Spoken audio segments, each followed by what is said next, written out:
एक कपल को शादी के 11 साल बाद एक लड़का हुआ। वे बहुत ही प्रेमी कपल थे और उनका लड़का उनकी आंखों का तारा था।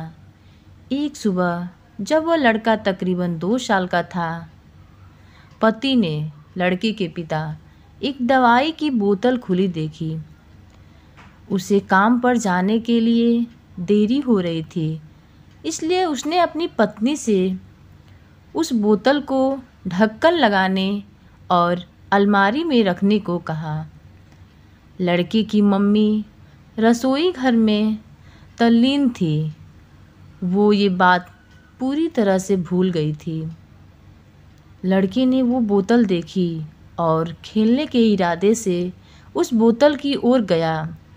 बोतल के कलर ने उसे मोह लिया था, इसलिए उसने उसमें की दवाई पूरी पी ली थी। उस दवाई की छोटी सी बच्चे को छोटी सी मात्रा भी जहरीली हो सकती थी।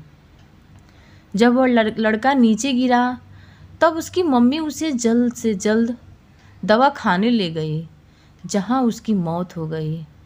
उसकी मम्मी पूरी तरह से हैरान हो गई थी। वह भयभीत हो गई थी कि वे कैसे अपने पति का सामना करेगी। जब लड़के के परेशान पिता दवा खाने में आए तो उन्होंने अपने बेटों को मृत पाया और अपनी पत्नी को देखते हुए सिर्फ 4 शब्द कहे। आपको क्या लगता है कौन से होंगे वो 4 शब्द? पति ने सिर्फ इतना ही कहा, आई लव यू डार्लिंग। उसके पति का अनपेक्षित व्यवहार आश्चर्यचकित करने वाला था। उसका लड़का मर चुका था। वो उसे कभी वापस नहीं ला सकता था और वो उसकी पत्नी में भी कोई कसूर नहीं ढूंढ सकता था। इसके अलावा आगे उसने खुद वह बोतल उठा के बाजू में रखा होता तो आज उसके साथ यह सब न होता। वो किसी पर भी आरोप नहीं लगा सकता था। उसकी पत्नी ने भी उनका इकलौता बेटा खो दिया था। उस समय उसे सिर्फ अपने पति से सहानुभूति और दिलासा चाहिए थी और यही उसके पति ने उस समय उसे दिया। कभी कभी हम इसी में समय व्यर्थ कर देते हैं कि परिस्थिति के लिए कौन जिम्मेदार है या कौन आरोपी है।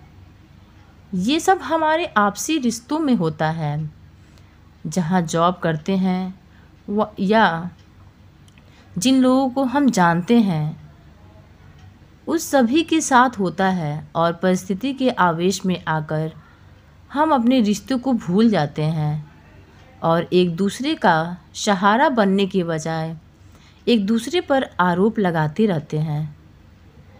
कुछ भी हो जाए हम उस व्यक्ति को कभी नहीं भूल सकते जिसने हमें इतना प्रेम करते हैं। इसलिए जीवन में जो आसान है उसे प्रेम करो। आपके पास अभी जो है उसे जमा करो और अपनी तकलीफ़ों को विचार कर के बढ़ाने की बजाय उन्हें भूल जाओ। उन सभी चीज़ों का सम्मान करो जो आपको अभी मुश्किल लगती है या जिनसे आपको डर लगता है। सामना करने के बाद आप देखोगे कि वे चीज़ें उतनी मुश्किल नहीं हैं जितना कि आप पहले सोच रहे थे। हमें परिस्थितियों को समझकर ही लोगों के साथ व्यवहार करना चाहिए और लोगों को कठिन परिस्थितियों में उनका हमदर्द बनना चाहिए। तो फ्रेंड्स, ये स्टोरी आपको कैसी लगी? फ्रेंड्स, अगर मेरी स्टोरी अच्छी लगी हो तो प्लीज़ मेरे चैनल को सब्सक्राइब करें, मेरी वीडियो को लाइक करें और अधिक से अधिक शेयर करें। थैंक यू दोस्तों।